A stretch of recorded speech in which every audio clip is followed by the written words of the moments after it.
Welcome. This is outstanding. It's one of the things that separates LSU is the interest in our program, and what a great start to that to have all of you here and covering our team. I don't think this exists many places in the country, and outstanding. So just a little background and backing up a little bit, I would say for the fall, our team invested their time incredibly well, had a great semester in the classroom, really productive on the field in terms of fall training, implementing some things, really focused on player development, on the strength and conditioning piece, and just individual things that we wanted each player to set out to do. So I think that was great. I think when you're building a new program or a new culture, each step is critically important.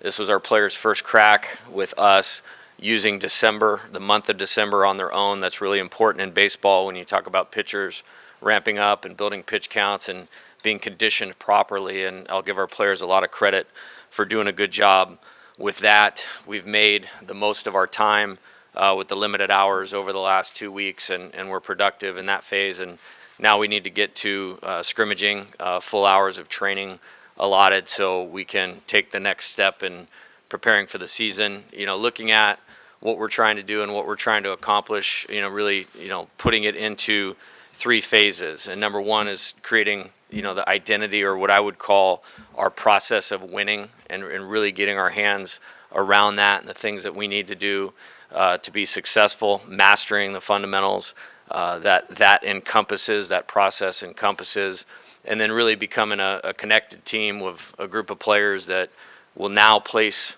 the needs of the team above their own. I think when you turn the corner on the spring, we're always going to focus on development and player development in our program. It becomes about the team, and I think our players have done a good job, at least in the initial phases of that, and that'll be important with the challenges that come throughout the season or playing in the SEC, that we remain in that character, and we're working to develop and build that character of the team. Next 3 weeks are my favorite time of the year. I feel like it's when we can make the most impact on improvement as coaches. There's a couple things that we need to do. We need to get prepared and continue to improve. That will be the task at hand right now. And then also, kind of get to know our personnel even a little bit further, because with the competition right around the corner, we want to be at a good starting point, put ourselves in position to have some success with the right pieces in place. And then it's inevitable over a 56 to 70 game college baseball season, you're going to find the right combination the longer that you go. And when you have a team like ours with some depth, it may not look the same, in game 10 as game 1, and that's okay. And that's part of it, or in the middle of the season or in the postseason. And so we'll work at finding that right combination, at least at the outset here over the next 3 weeks, and then work towards what I would call that best team.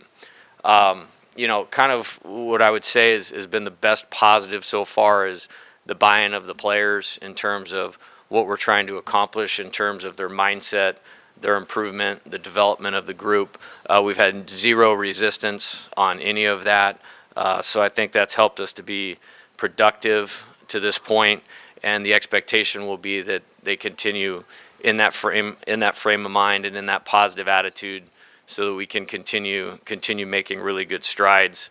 Right now, there's obviously a lot of excitement about the season, and naturally so. I think we'll really focus on, the self-discipline piece of it for them to stay focused on the task at hand and not complicate anything. And like I said, right now, that's still about improving and preparing. And so for us, the next 3 weeks will go by fast, but we're going to have to stay committed to those things so we can put ourselves in the best position to be successful. So with that, I'll answer any questions. Coach, right here, David from Rivals. Overall health of the team coming into the spring, and then a player like a K. Beloso. What have you seen from him for him to be able to bounce back from what a lot of people will say was a subpar sophomore season? Yeah, relative to the health, I think we're healthy. I think, the players did a really good job of moving towards the things they needed to do to be ready. We'll play. They'll be on their feet now for 7, 8, and 9 inning scrimmages, so that's a different type of conditioning. We've tried to ramp them up slowly, specifically with the pitchers. I anticipate everybody being available for opening day. And obviously there's time, between now and then where that could change, but I think we're in a good spot. Relative to Cade, enjoy talking about that. I think, humility is something we're always trying to teach our players. And, he came in the summertime shortly after I was hired, and, we popped on a little bit of video and said, hey, what can we do, how to dive into this? And he's been incredibly coachable, and more importantly than that, has put in the work necessary to improve and had a really productive fall in terms of the quality at bats that he was taking. And I think the results showed that in terms of his productivity. And I believe if he continues on that path, can be an important part of what we're doing. Hey, Coach, here in the back, a little more about the pitching rotation. How do you foresee that in terms of the calendar and moving forward into the SEC? And along with that, Devin Fontenot, a while back, it was said he may start. Are you looking to do that? Yeah, good question. I think right now the important piece has been the ramp up of all of them in terms of getting them in condition.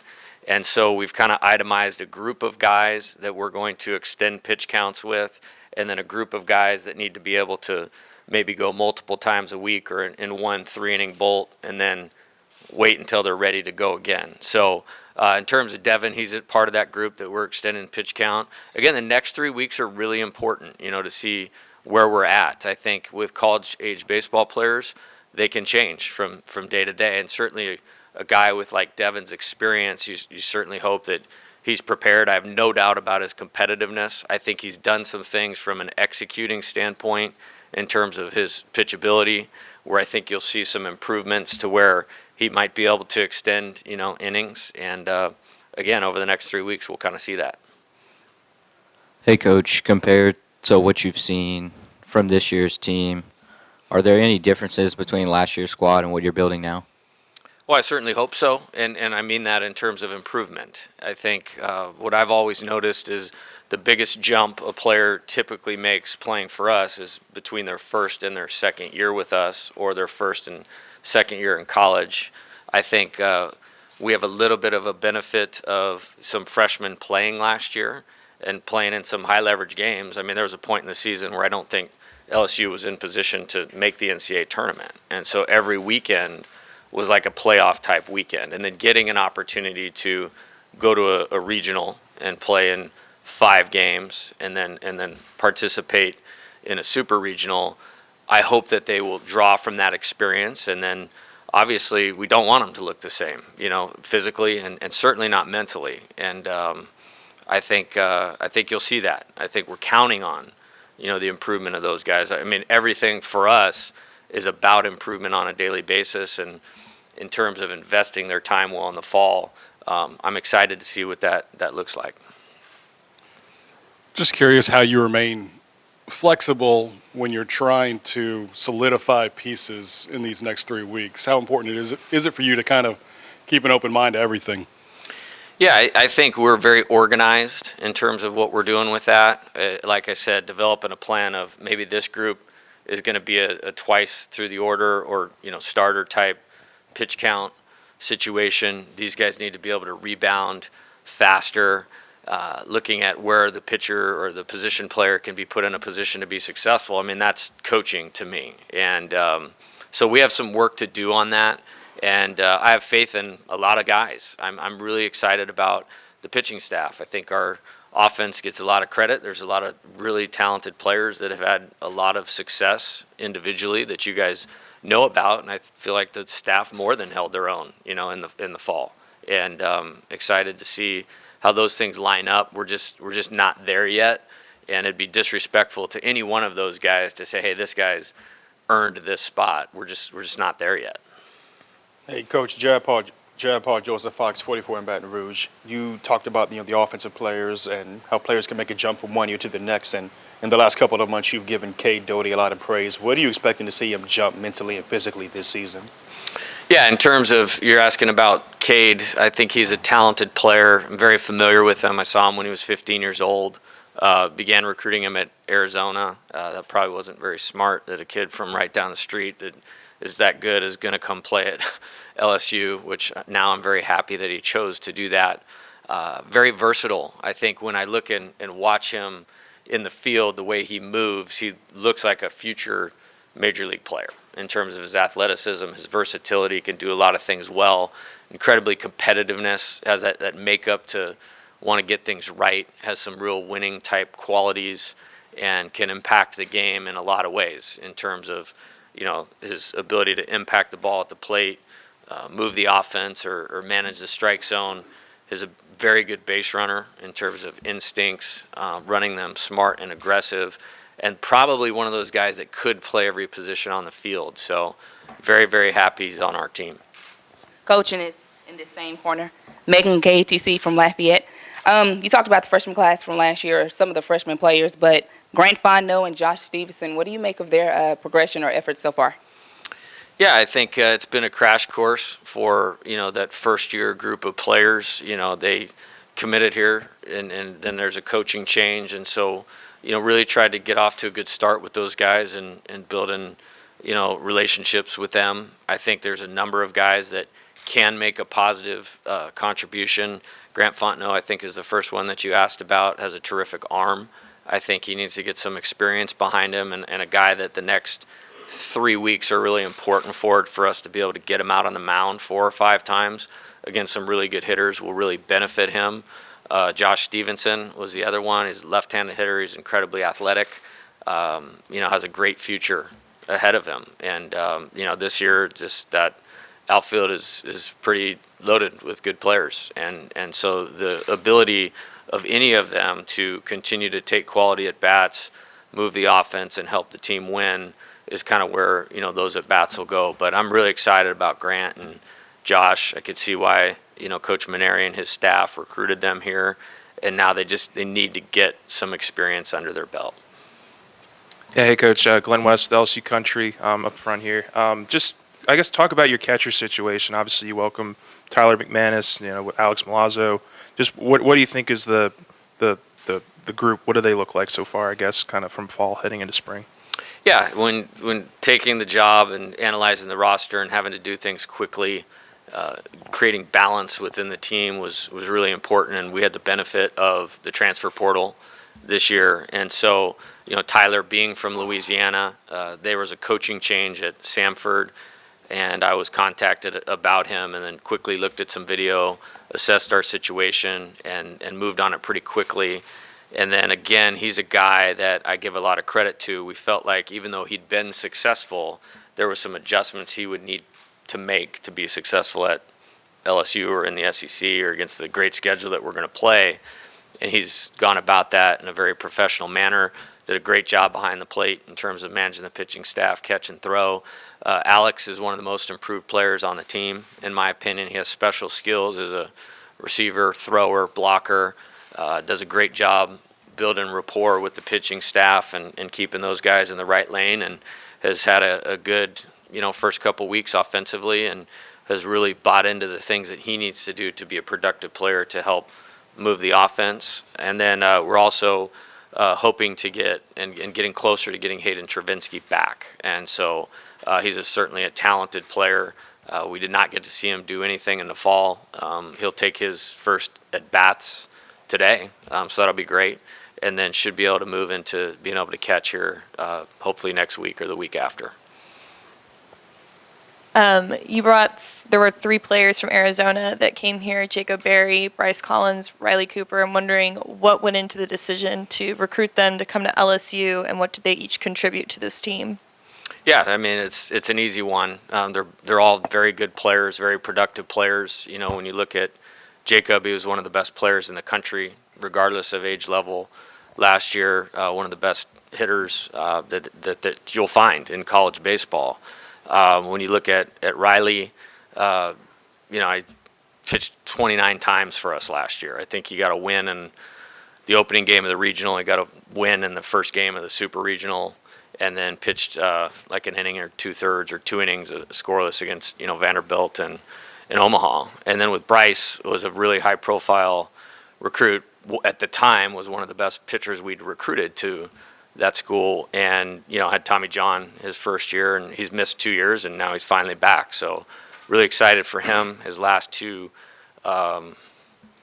weeks have been his best 2 weeks, in the last 2 years, which is awesome to see. And, there's another element of that too. If we didn't bring them here, they were going directly to our competition. I mean, so I'm not doing my job if I let that happen. Yeah, Jay, right here, Ron Higgins, Rivals. It's kind of a wide-ranging question, but what is, I guess, what you've discovered the difference in taking over this team at LSU and the one at Arizona, as far as talent level here, as far as the type of recruits you can get here because of the budget and the history, and also just basically fan reception and the expectations?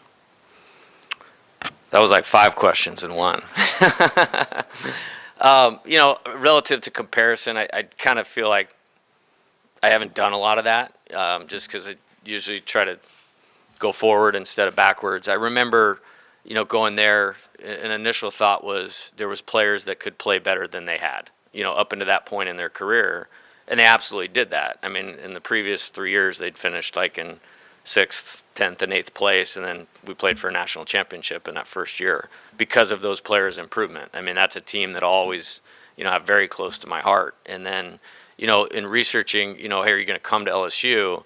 You're looking at the roster. I mean, I've said this multiple times. Like, of course, Coach Burtman built this place. Coach Maneri continued it on. This is college baseball, and so you'd be a fool like not to look at it. But the players and the potential for them to play better was another big factor in deciding to come here, and maybe how we could positively impact them and our process.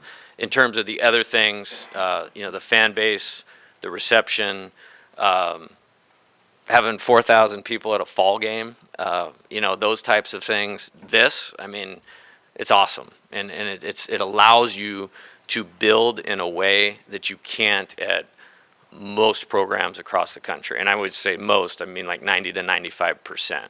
So for me, all of those things are a real positive. And in terms of recruiting, we've had some recruiting success so far, and we got to continue to work hard to do that so we can do the things that we all want to do and achieve the goals that we want to.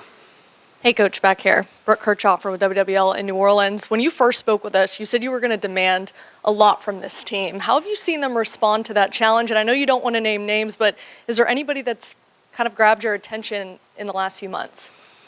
Yeah, good question. I think the demand part is work. It just is a simple phrase that I like is it takes what it takes. I mean, we want to get back to the top of the SEC. And if you're back to the top of the SEC, you're to the top of college baseball. And, we had a reality check of like, today we're not that. I mean, I don't care what the preseason rankings say or any of that, but we want to work towards getting back to that. So it's going to take what it takes to do those types of things. Self-discipline, to focus on your job right now and nothing else. And that's not Maine. That's not game one. That's not the SEC. That's like, we need to have a good weekend of practice this weekend and develop a good foundation that we can improve on next week. So in terms of the mental expectations, that's a work in progress, when you're dealing with young players and getting them in the right frame of mind. In terms of work ethic, we really have tried to establish a culture of them, what I would call a lights-on culture, and working on their own. And from what I can tell, because I'm here all the time, that seems to be awesome. Somebody's turning lights on almost nightly, to hit on a field or take fly balls, watch video, all those kinds of things. So I think they've met it, but they're going to continue to have to do it. I mean, baseball's a game of monotonous repetition and mastering simple fundamentals that take time to do. And I think our players have done a good job of that. And if they weren't, we wouldn't have a chance. And so I'm excited to see them starting to understand the amount of hay that needs to be put in the barn to have a chance to be successful.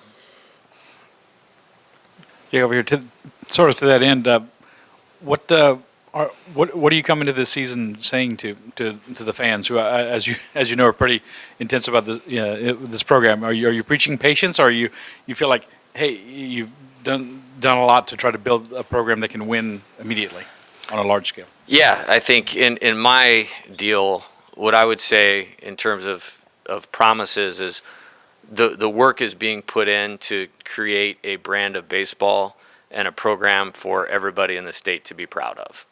And I think by doing that and recruiting well and having the right type of culture or way of doing things, then the expectations take care of themselves. My expectation is maximum effort towards preparing, and they're having to really learn how to prepare, and then towards execution. So if I'm, telling a player the type of framework for he needs to be as an offensive player, strike zone discipline, be able to put the ball in play with runners in scoring position, move the offense, be a great base runner, all of those types of things, then the expectation is what I want or what we want him or need him to execute, everything's going to go towards building him towards that player.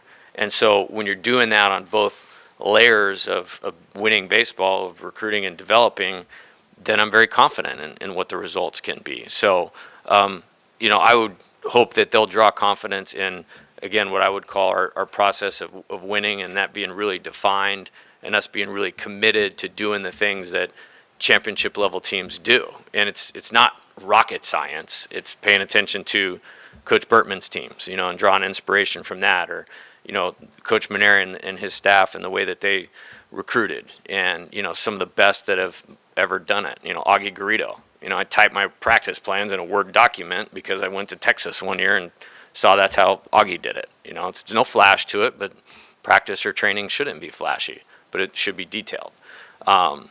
So I'm excited about it. I'm really looking forward to it. And, my goal is, like, when you come watch us play here, that people can point to and go, that's what a baseball team looks like. Hey, Coach, Hunter McCann over here. With Gavin Dugas being able to wear the number 8 on his jersey this season, how's his leadership been out at practice and in the locker room moving into the season? Yeah, Gavin's a great kid, and that number 8 tradition, I'm very respectful of the tradition here, and we'll always do it that way. And that number 8 tradition, and what that means is somebody that's selfless. I think I used a phrase, puts the needs of the team above their own. Gavin shows an ability to do that. I've had several instances where I can tell he's looking out for somebody else and trying to help a player along in terms of something that they need, either on or off the field, that's going to improve them and ultimately improve our team. And frankly, he just needs to be himself as a person, as a player. And, Coach had a phrase, that he used back in the day of, like, all you can do is all you can do, and that's enough, if you're here at LSU, and you just need Gavin to be Gavin. Coach here in the back, Ron Snyder. I just had a question about Trey Morgan. You mentioned people taking positive step forward. Obviously, he had a great season last year, but what were your first impressions of him, and what do you want to do to continue to help him improve? Yeah, Trey's got special ability, and unbelievable hand-eye coordination. Does a great job in terms of taking quality at bats, and create a great job of putting the ball in play. I think he's a little bit stronger than he was a year ago. We've made some small adjustments to open up his game at the plate a little bit, and early returns are that he's put in the work to do that, and I'm anxious to see that as we move forward. And he's a great player, terrific around the bag, in terms of saving runs or saving outs is probably a better way to say it, with his ability to dig and pick throws in the dirt. Very good athlete. You'll see some of him in the outfield as well. Again, at least in these 3 weeks leading up to the season, until we find that right combination. Hey, Coach, Paul Boron from Your View. It's not quite the Pittsburgh Steelers, but as far as coaching stability, there's not obviously a lot of turnover here. As you go into your first year, I know you're focused on the here and now, but do you look at this as the start of a long tenure and a legacy as part of the historic coaches here at LSU? Yes. Yeah.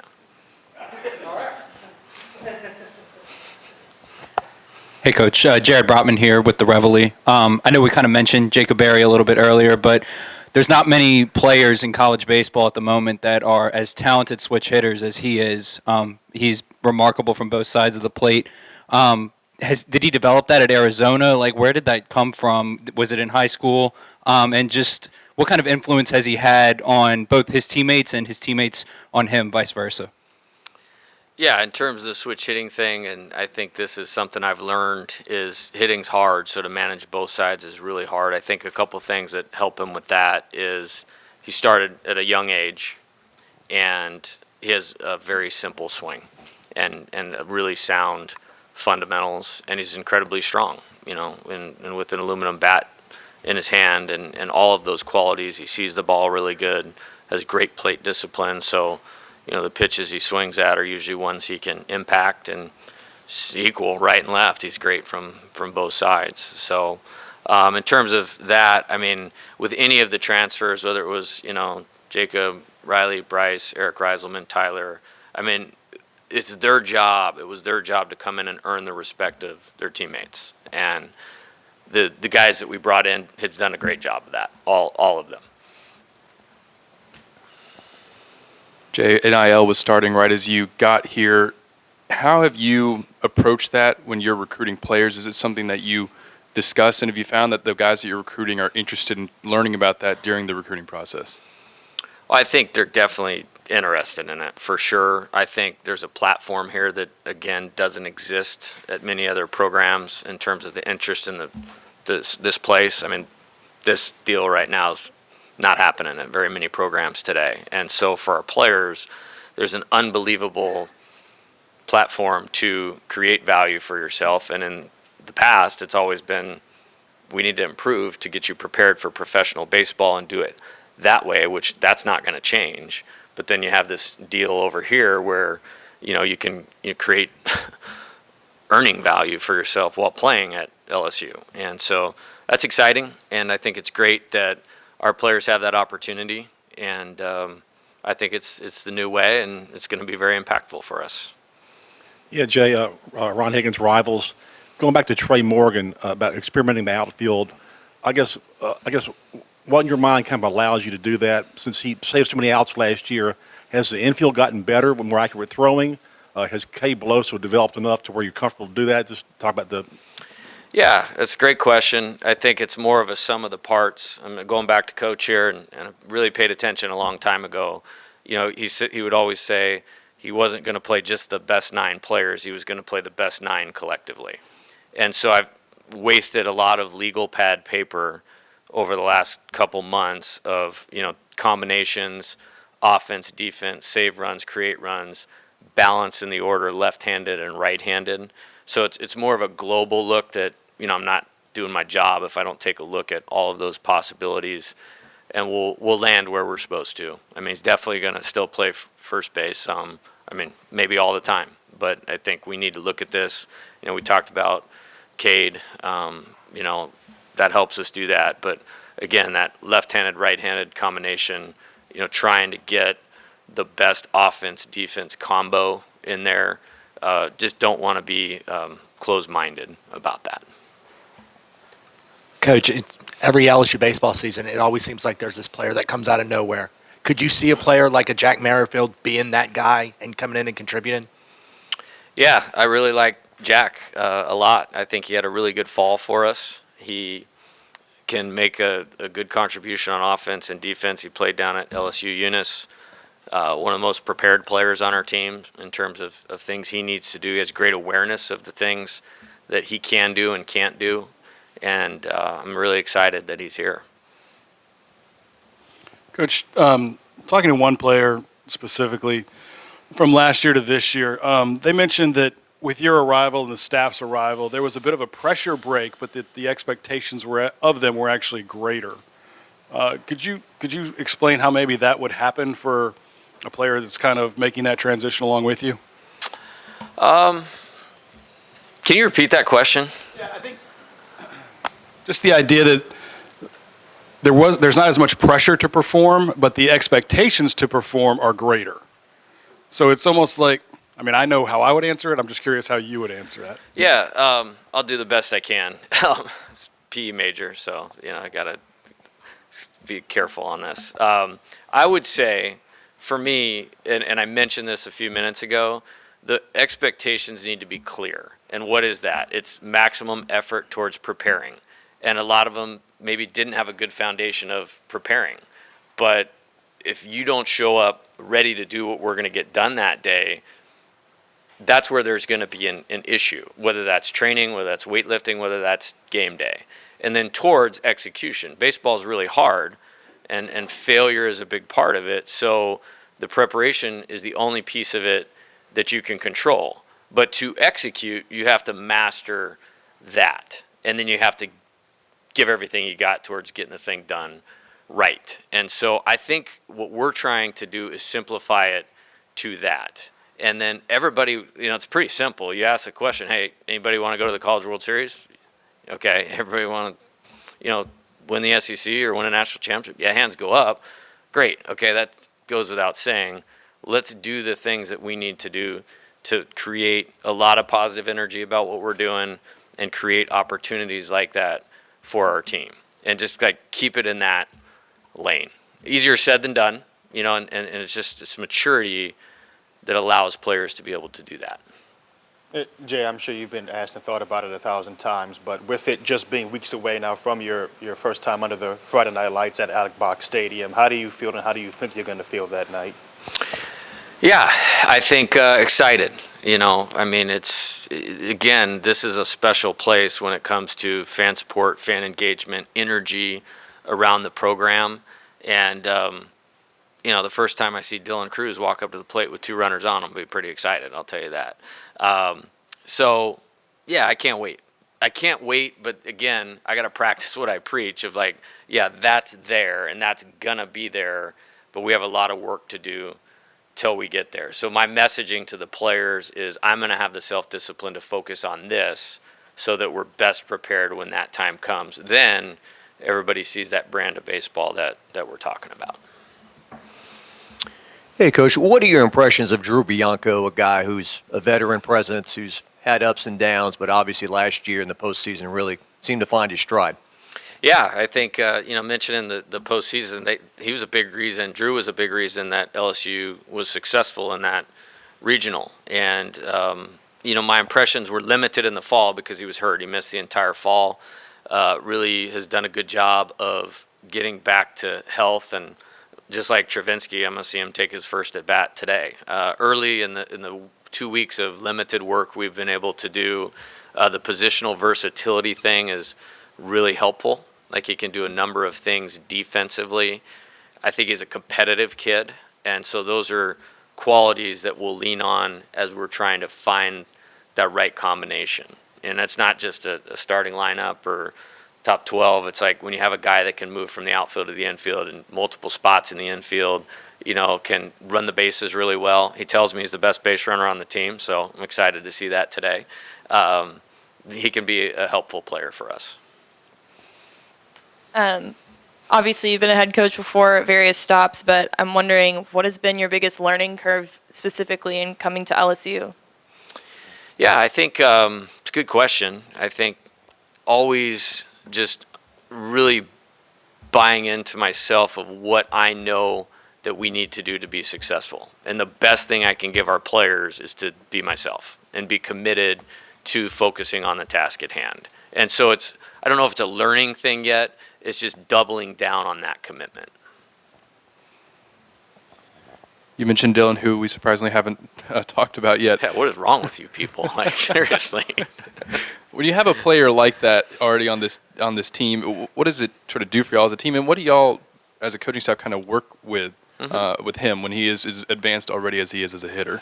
Yeah, I think that there's a couple things that stand out. Just the pure talent you mentioned, Wilson, of strength, athleticism, vision. I mean, this guy can really see the baseball. He allows himself time, to be able to separate balls from strikes, pitches he can do damage on, almost unlike many players I've ever seen.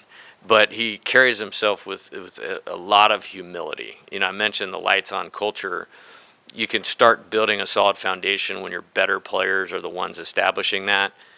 He's a guy I'm referring to as he's here more than anybody else, at the evening time and working on his craft. I mean, I heard stories about how Alex Bregman would do that all the time, and Dylan certainly fits into that mold. I think the key for him, again, is just to be himself. And with really good players, and I've been fortunate to coach some, it's just not trying to do too much. You know what I mean? As you mature and people know a little bit more about you and who you are. For us, the good part is, I mean, he's surrounded with other good players as well. That's going to help him be successful. But he's a unique dude. I'm really, really happy that he's here. You mentioned buy-in a number of times today. Just how have you seen the players maybe buy into the the coaching staff, the assistant coaching staff, and Coach Kelly and Coach Fitzgerald? Just kind of what about those two guys made you to bring them in and be a part of what you're building here? Yeah, I think the buy-in thing has been great. It's like a process, and I told the players this the first meeting back in August is like, look, you don't have to, and you probably shouldn't trust all of us right away. Like, just let us do our deal, and it's our job to earn your trust. And so when you talk about those guys specifically, the hiring criteria was pretty simple. Have to be able to develop players. Our players want to be Major League Baseball players. And that's the expectation. Not everybody's going to do it, but I want them to have the desire to do that. So if that's what they want to accomplish individually, our coaches need to be able to help them develop to be able to do that. All three of them, Coach Fitzgerald, Coach Kelly, Coach Wanaka, check that box. Then you go to the recruiting piece, evaluating, both of them, outstanding at doing that. And then the third thing, and it's really number one, but not as cool to talk about as they're great human beings in terms of work ethic, character, all of that. So when the player sees that, it's easy for them to develop trust, and then you start working towards that buy-in. But the other reason that continues to come up and kind of answers the question from over there is like, if you want to do something quickly, we don't have time to kind of feel it out. So it's like this balance of like, hey, we're going to work, we're going to do the right things to earn your trust. But if you want to really do something, the buy-in thing has to be there immediately. And I think those coaches have really helped us with that.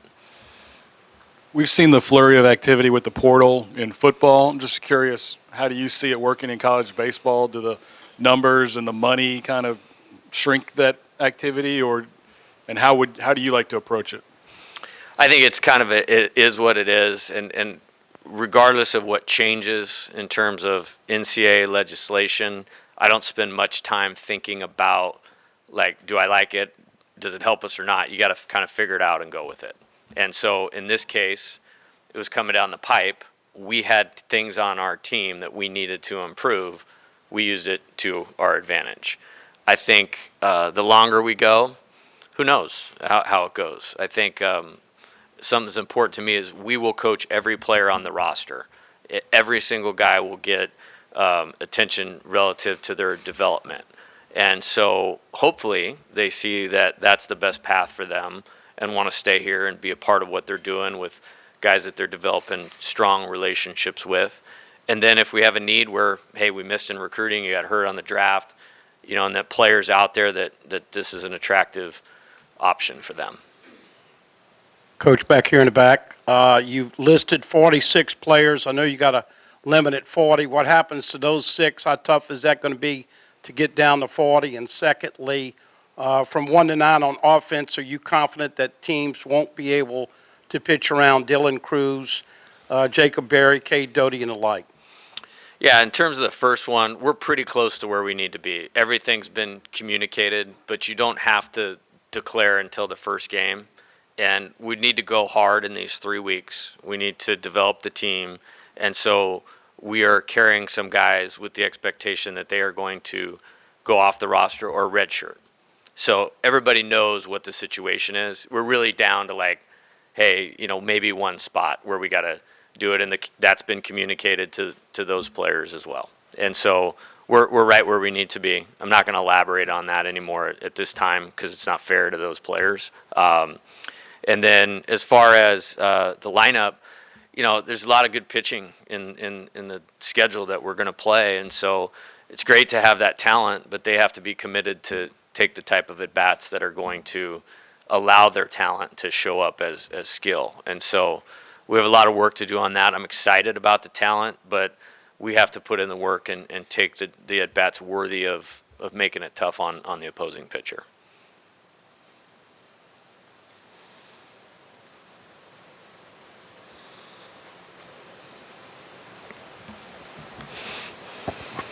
I'm interested from a recruiting standpoint.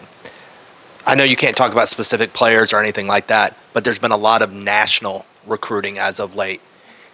Compare it to just, is the state not as deep these in the 2022, 2023 class? You know, what's your philosophy on that? Because it seems like there's been a lot of national recruiting as of late. I think we're going to get the best players. I think, and getting the best players, we have in the 22 class, we have the number 1, 2, and 3 ranked player in the state of Louisiana is coming to LSU. In 23, we have the number 1, 2, 3, and 4 ranked player committed to us. Haven't looked further beyond that, but we have a couple good players committed. So I think you need a blend of both. And frankly, where I come from is the same thing at Arizona. I did the same thing at Nevada. Is historically, what were their best teams? And what did that look like makeup-wise, skill-wise? Geography is important. So I think we're just paying attention to what the best avenue is to have us have the team that we all want to have and attacking it. This might be an easy answer for you, but is there anything you need? You feel like if I had this, it could help us reach that next level? Is there a wish list? I mean, I know there's always a wish list, but is there something that's, immediate?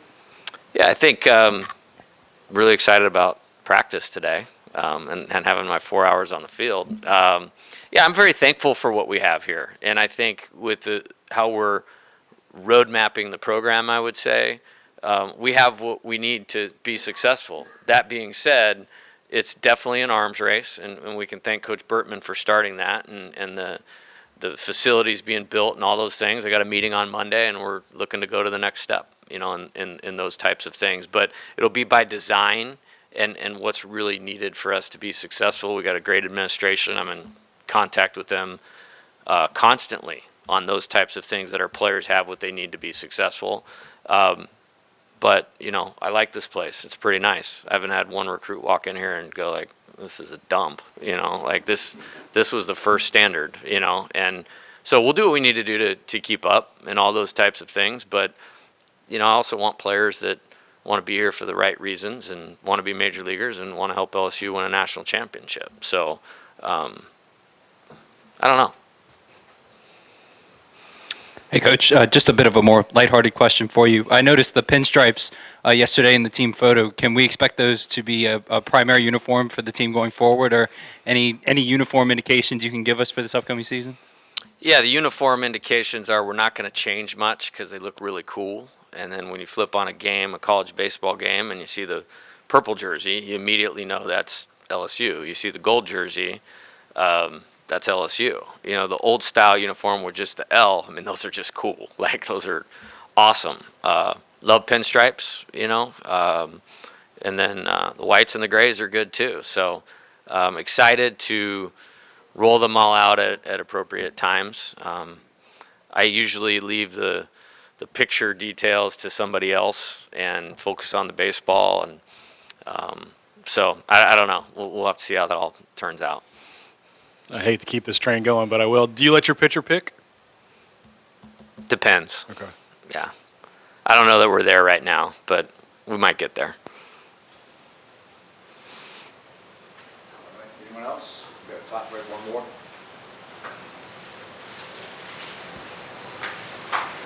All right. Okay. Thank you, guys.